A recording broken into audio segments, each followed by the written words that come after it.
When I saw my daughter pick up my dress and toss it into the dustbin, laughing, she said, "Mom, this is for poor people." I felt something inside me shatter. I never imagined my own child could humiliate me like that. It was a quiet Tuesday afternoon, the kind where sunlight streams lazily through the kitchen window, and the faint aroma of freshly cooked dal fills the house. I was ironing a few clothes when Lily came into the room, her hands on her hips, eyes narrowed, and a smirk that made my stomach twist. I held up the dress I had bought a week ago for an upcoming family friend's party, a simple cream-colored dress, soft fabric, modest but elegant. I had saved up for it, skipping little treats for myself, thinking that I deserved to feel beautiful, to shine for once without anyone laughing behind my back. "Mom," Lily said, tilting her head like she was about to deliver a verdict. "What is this?" I smiled, trying to mask the nervous flutter in my chest. "It's the dress I'll wear for the Sharma party on Saturday. Do you think it's nice?" Her smirk widened and she laughed, short, sharp, cruel. "Nice? Mom, this is a dress for poor people." I felt my hands freeze mid-iron, my heart dropping into my stomach. The smell of starch and ironing spray suddenly seemed heavy, suffocating. "Excuse me," I whispered, trying to keep my voice calm. Lily stepped closer, pointing at the fabric with her finger. "Yes, look at it. It's plain, old-fashioned. No one will take you seriously wearing that." I swallowed hard, trying to explain myself. "Lily, I worked hard for this dress. It's simple, yes, but it's elegant. I thought it would be perfect for the party." She rolled her eyes dramatically, letting out a small, dismissive laugh. "Mom, I'm telling you, you can't wear this. People will laugh. Honestly, it belongs in the trash." Before I could say anything else, she stormed to the small dustbin beside the wardrobe. I heard the unmistakable crinkle of plastic, the muffled thud of fabric hitting the bottom. My chest tightened. "Lily, stop. That's my dress," I yelled, rushing forward, my heart pounding. She looked back at me, a strange mix of guilt and triumph in her eyes. "Mom, it's fine. Really, this is trash," she said. And with a swift flick of her hand, she left it in the bin, walking out of the room as if nothing had happened. I sank to my knees, staring at the crumpled dress. The scent of fabric softener was mixed now with the faint tang of a dustbin. My hands trembled as I picked it up, smoothing the wrinkles as if I could somehow repair the humiliation as well as the fabric. I thought back to when Lily was little, how she would play dress-up with me, helping me pin buttons, admiring every outfit I wore. How had she turned into someone who could so casually dismiss my feelings, my effort, and my joy? George walked in from work that evening, cheerful as always, unaware of the storm brewing in the kitchen. He kissed my cheek, ruffled Lily's hair, and asked about our day. I forced a smile, holding the dress tightly in my hands, but I couldn't bring myself to tell him what had happened. Later, as I tried to eat dinner, Lily hummed softly while scrolling through her phone. The energy between us was heavy with tension, though she didn't seem to notice. I felt small, invisible in my own home, watching my daughter revel in a power I never thought she sought. That night, I lay awake in bed, staring at the ceiling, trying to make sense of her cruelty. The dustbin sat in the corner of my mind, a symbol not just of the dress, but of my daughter's growing distance from me, her disregard for my feelings. I decided I couldn't just let it go. Not yet. This dress had been more than fabric. It was my hope to feel proud of myself, to stand tall at the party. And Lily had thrown it away, as if to say, "Your pride means nothing." The morning of the party, I went through my wardrobe, but nothing felt right. Every dress I picked up reminded me of the blue cream dress now lying crumpled in the trash. I tried to patch my courage together, telling myself I could still attend, still be seen. But inside, a storm was brewing, and I didn't yet know how it would end. The day of the party arrived with the usual flurry of nerves. I wore a modest dress from my wardrobe, something safe, neutral, nothing that would draw attention, and yet I couldn't stop thinking about the blue cream dress lying in the trash, the one Lily had called for poor people. Every time I caught my reflection in the mirror, I felt the absence of that dress, the one I had saved for months, weighing on me like a silent accusation. George tried to calm me. "You look fine, really. You don't need that dress to impress anyone," he said, squeezing my hand. I nodded, but I knew this wasn't about impressing strangers. It was about respect, about being seen by my own daughter. We arrived at the Sharma residence, where the hall was lit with soft golden lights and the air smelled faintly of jasmine and cooking spices. The room buzzed with laughter, conversations, and the clinking of glasses. I held my head high, greeting familiar faces, forcing a polite smile, but my stomach churned. Then I saw Lily. She stood near the center of the room, surrounded by her friends, her posture confident, her eyes scanning until they landed on me. And there was my dress, draped perfectly around her, ironed, flawless. She had taken the very dress she had mocked, thrown in the trash, and now she was wearing it like it belonged to her. I stopped mid-step, my heart caught somewhere between shock and disbelief. Whispers rippled through the room. Wow, she looks amazing. Is that really her dress? Such a glow tonight. Lily's eyes met mine, and there was a faint, almost smug smile playing at the corners of her lips. She knew. She had done this on purpose, discarded it to hurt me, only to make an entrance that drew every eye in the room. My chest tightened. I moved closer, trying to compose myself. Lily, why are you wearing that? My voice was low, though it carried a tremor. She tilted her head, brushing a loose strand of hair behind her ear. What do you mean, Mom? It's just a dress. It looks beautiful on me, doesn't it? I felt the sting of humiliation, sharp and deep. The very dress I had cherished, that she had thrown in the trash, now became a tool for admiration, and it wasn't mine anymore. I could hear whispers again, people pointing subtly. Some older ladies glanced at me, trying to hide smiles, as if they knew a secret I hadn't yet pieced together. The feeling of being invisible, dismissed, cut me more than I expected. I wanted to step forward, to take the dress from her, to scold her in front of everyone, but I didn't. I realized in that moment that any action from me would only escalate the spectacle. I had to choose my next step carefully. Instead, I studied her. She moved with grace, every gesture calculated, every laugh timed to draw attention. She was thriving under the very power she had sought to assert over me. And I knew then, this wasn't just about a dress. It was about dominance, about showing me and the world what she thought of me. I felt a wave of sorrow mixed with anger. My daughter, the girl who used to hold my hand while learning to sew buttons, had learned something about cruelty and appearances that I hadn't taught her. I had nurtured her, loved her, and now I felt like a bystander in her performance. Lily's friends gathered around her, complimenting her look, laughing at her jokes, and every laugh felt like a jab at me. I felt a trembling in my hands, a mixture of fury and helplessness.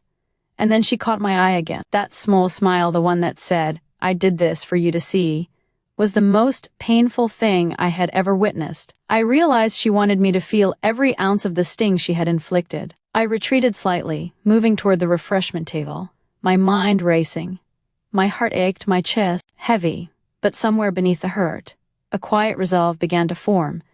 I couldn't let this moment define me. I wouldn't compete with her for attention, and I wouldn't let humiliation dominate me. I poured a glass of water, letting the cold liquid settle my nerves. People were still staring, whispering, pointing at Lily's dress, and I realized something.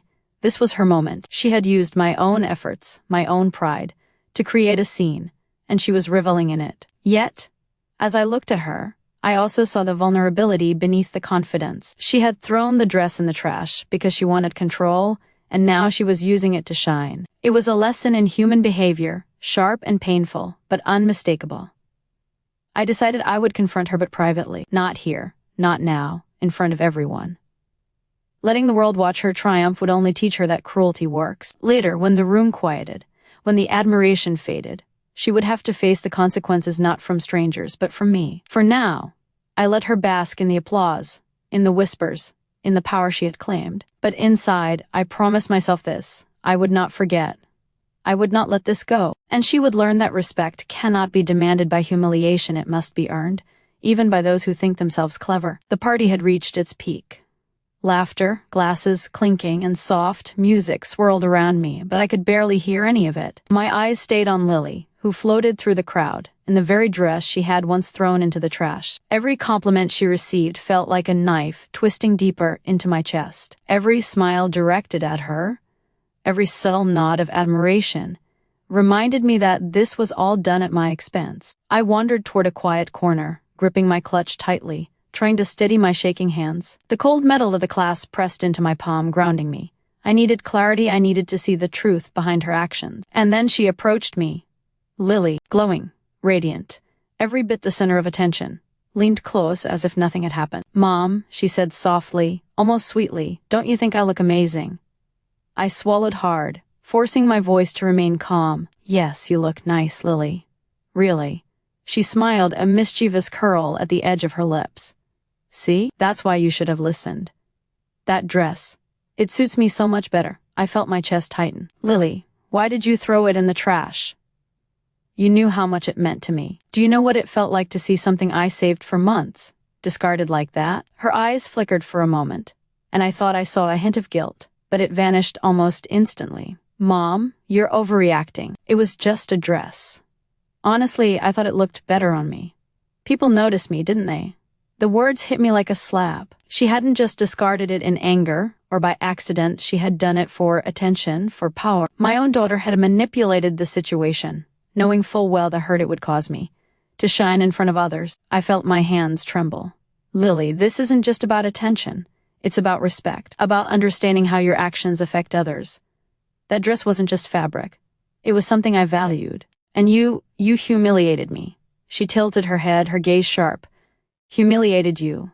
Mom, people are just complimenting me. Everyone thinks I look amazing. Isn't that what matters? The room felt like it was spinning around me. Compliments, whispers, laughter, all of it now seemed like a spotlight on my shame. But beneath the pain, a quiet voice in me whispered that this was the moment I had to reclaim control, not with anger, not with confrontation in front of strangers, but with dignity. I took a deep breath. You may have turned heads tonight, Lily. But one day you'll realize that the way you treat people, especially those who love you, matters far more than any dress or compliment. You've learned a lesson tonight, yes, but it's only half of the story. She looked at me, puzzled now. What do you mean? Come home with me, I said, my voice firmer. We need to talk alone. She hesitated, glancing around the room as though fearing public scrutiny might ruin her moment. But finally she nodded. We left quietly, the night air cool against my skin, washing away some of the stifling heat of embarrassment. Back at home, I closed the door behind us, and for the first time in days, I allowed myself to release the tight coil of tension in my shoulders. I turned to her, and this time my voice was calm but resolute.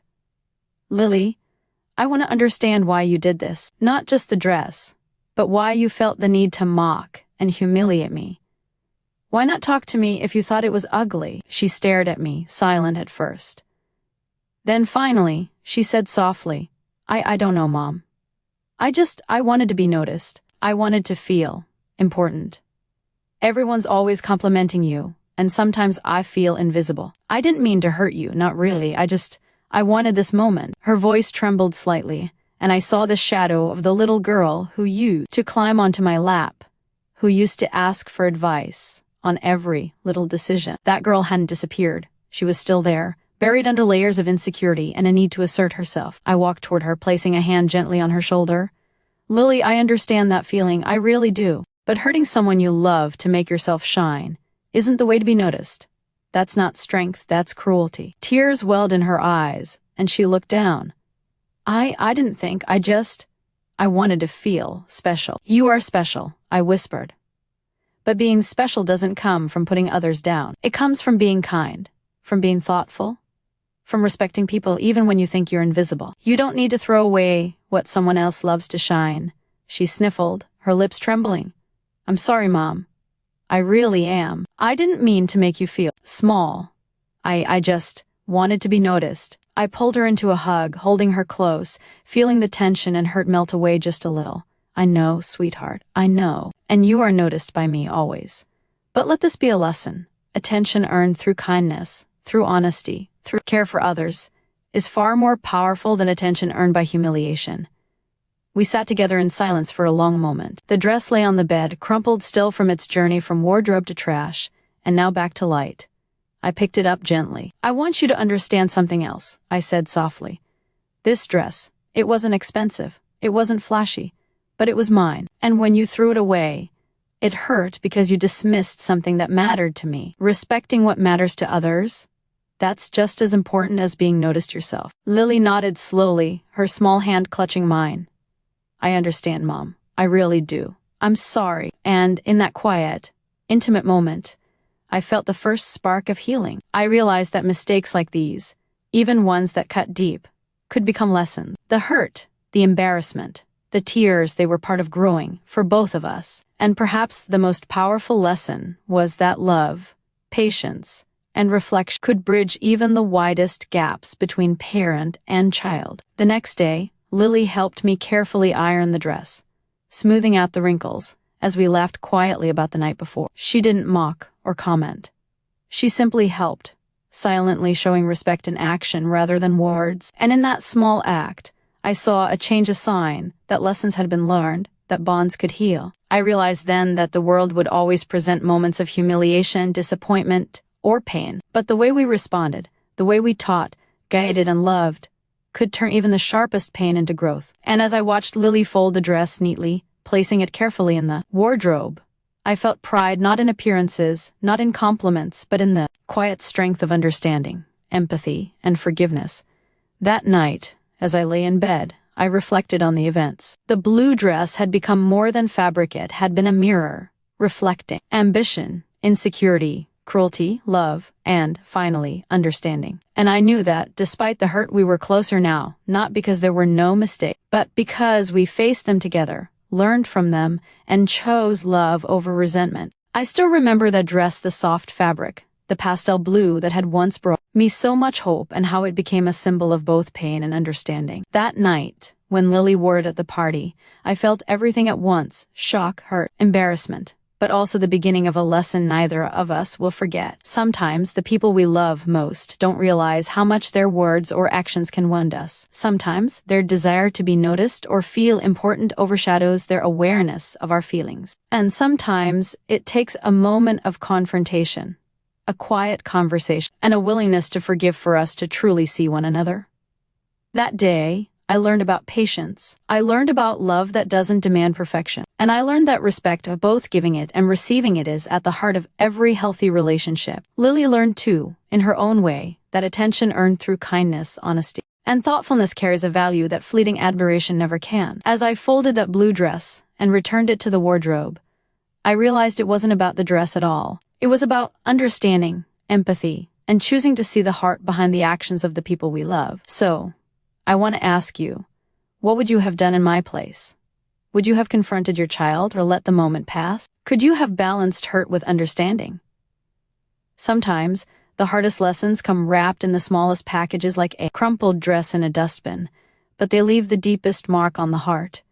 If this story touched you, or if you've ever faced moments like this in your own family, share your thoughts in the comments. And remember, patience, love, and reflection can turn even the sharpest hurt into the most meaningful lessons. Even now, years later, I can close my eyes and see that dress, the soft pastel blue, the delicate fabric that had meant so much to me, now transformed into a symbol far bigger than I ever imagined. It was never just a piece of clothing. To me, it carried my small joys, my quiet pride, the effort I had saved and planned for months. And when Lily, my own daughter, tossed it into the dustbin, laughing as she called it a dress for poor people, I felt a sharp, almost physical pain, as though something inside me had broken. The hurt wasn't about the fabric itself. It was about being seen, or rather, not being seen by someone I had nurtured with all my heart. It was about the subtle realization that the people we love most are capable of actions that cut the deepest,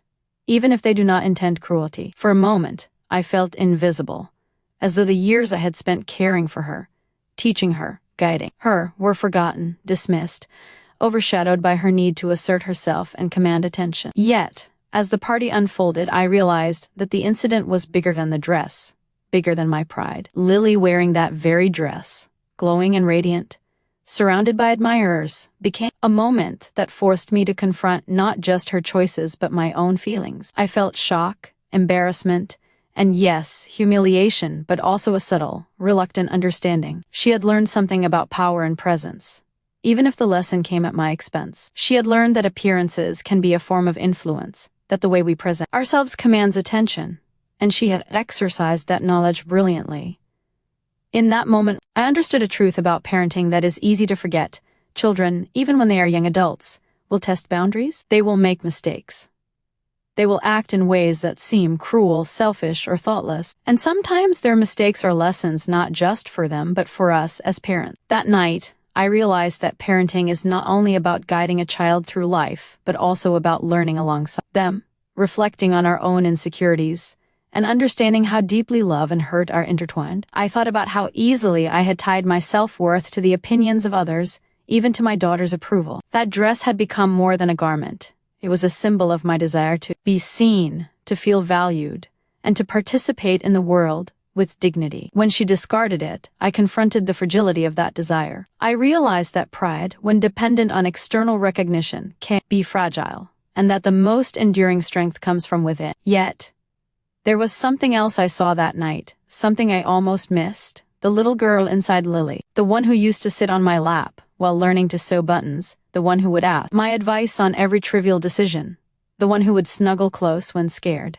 That girl had not disappeared. She had been buried beneath layers of insecurity, ambition, and the need to be noticed. And in the way she admitted, finally, that she had acted out of a desire for attention, I saw her humanity, raw and honest. She wanted to feel seen.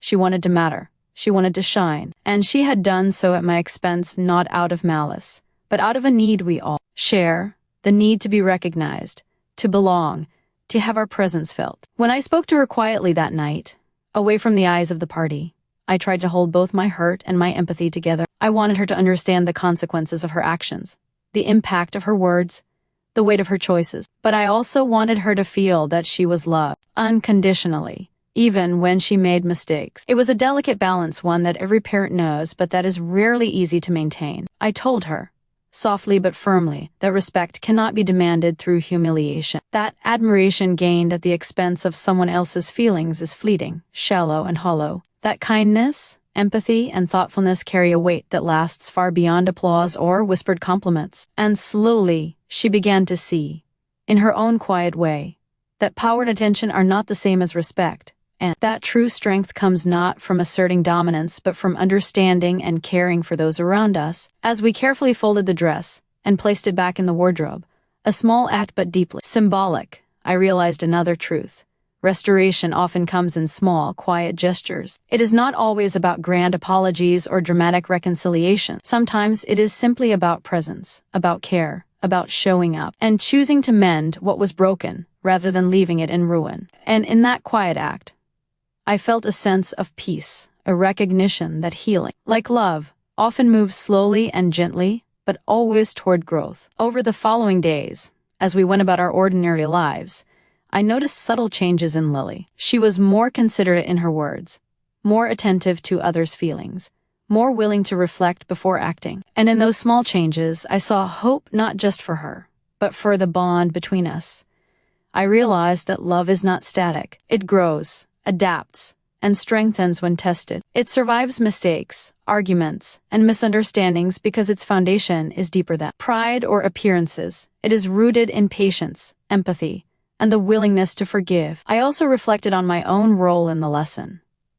Had I been too focused on appearances, too quick to equate respect with admiration? Had I unintentionally created a space where my daughter felt unseen, overshadowed, or desperate for validation? Parent requires constant self-reflection, and that night reminded me that our children's actions often mirror not just their own struggles but our own. Their behavior is a lens through which we can examine our fears, our insecurities, and our strengths. This experience with Lily and the dress taught me something larger about life itself. We will all face moments of humiliation, disappointment, and hurt. Friends, colleagues, even family members may act in ways that wound us, intentionally or not.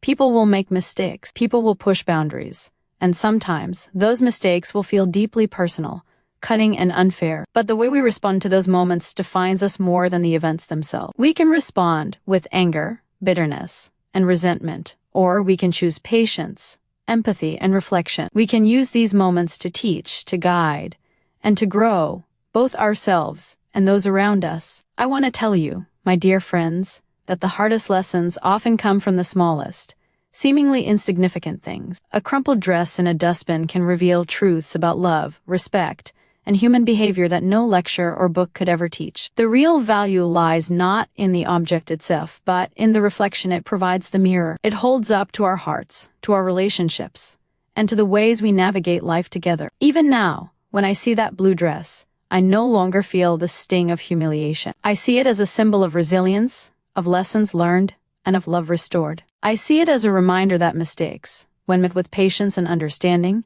can become the greatest teachers. I see it as proof that even in moments of pain, there is opportunity for connection, growth, and transformation. And I realize something else. Parenting, family, and love are not about perfection. They are about presence. They are about showing up, even when hurt, even when exhausted, even when frustrated. They are about guiding, correcting, and forgiving. They are about recognizing the humanity in our children and in ourselves, and embracing both the beauty and the flaws in that humanity. So I ask you, dear listener, when you reflect on your own life, on the moments when someone you love has hurt you, disappointed you, or made you feel small, what do you choose to see? Do you focus on the sting of the moment, or do you look deeper, seeking the lessons hidden beneath? Do you respond with anger, or do you respond with patience, reflection, and love? The blue dress will remain in my wardrobe not as a relic of humiliation, but as a quiet, enduring reminder that even small, painful events can teach profound truths. That respect, empathy, and understanding are far more valuable than fleeting admiration. That love, when tested, can grow stronger, wiser, and more compassionate. That children, even as they stumble, are capable of learning and change when guided with patience, reflection, and care. And most importantly, I have learned that life is not about avoiding hurt or humiliation. It is about facing it, understanding it, and allowing it to teach us who we are and who we wish to become. It is about recognizing the small miracles hidden in everyday moments, the lessons whispered through challenges, and the deep, enduring bonds that hold families together. So, my dear friends, I leave you with this thought. Pay attention to the small moments, cherish them, reflect on them, and use them to grow. Teach your children, guide your loved ones, and allow yourself to learn too. In the end, it is through these quiet, sometimes painful experiences that we discover the strength of love, the value of empathy, and the beauty of understanding. And perhaps most importantly, remember this: even when someone you love hurts you, even when mistakes are made, even when pride is wounded, there's always room for reflection, forgiveness, and growth. That is the lesson of the blue dress, the lesson of love, and the lesson I hope will remain with both Lily and me for the rest of our lives. If this story touched your heart, or made you reflect on the little moments that shape our lives, don't forget to subscribe and join our family here. Share your thoughts in the comments, and let's learn from each other's stories, because every lesson, every moment of love and understanding is worth keeping close.